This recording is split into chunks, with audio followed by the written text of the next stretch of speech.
As a teacher, I am often asked, why do we need to learn history? I believe we learn history in order to make history. The story of humanity tends to repeat itself. If we do not learn the lessons that history can teach us, we will then make the same mistakes.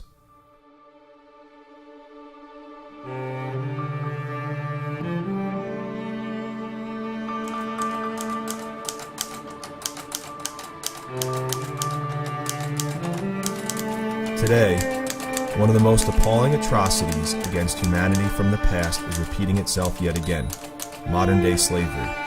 We must not be content to allow this re-emerging crime to continue in our world.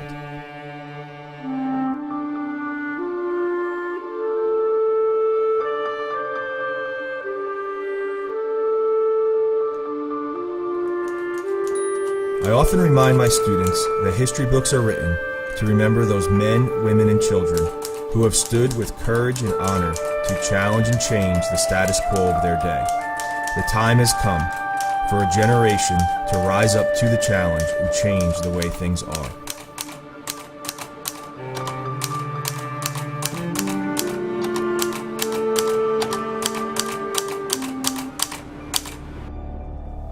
Today, the status quo is slavery still exists in our world.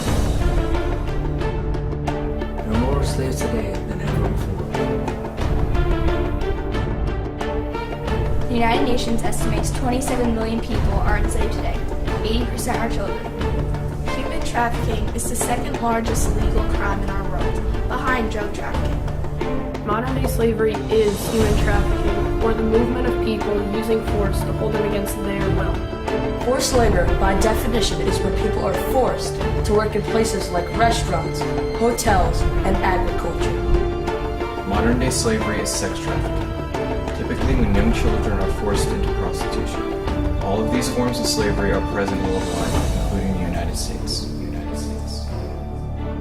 We, Project Stay Gold, desire to start this conversation. Using the power of education, we hope to raise awareness, advocate for abolition, and support rescue and prevention missions. As teachers and as citizens, we all have the power to bring about change through empowering our students. This is a 21st century student abolitionist movement. I'm a history maker. I'm a drug abolitionist. I am a history maker.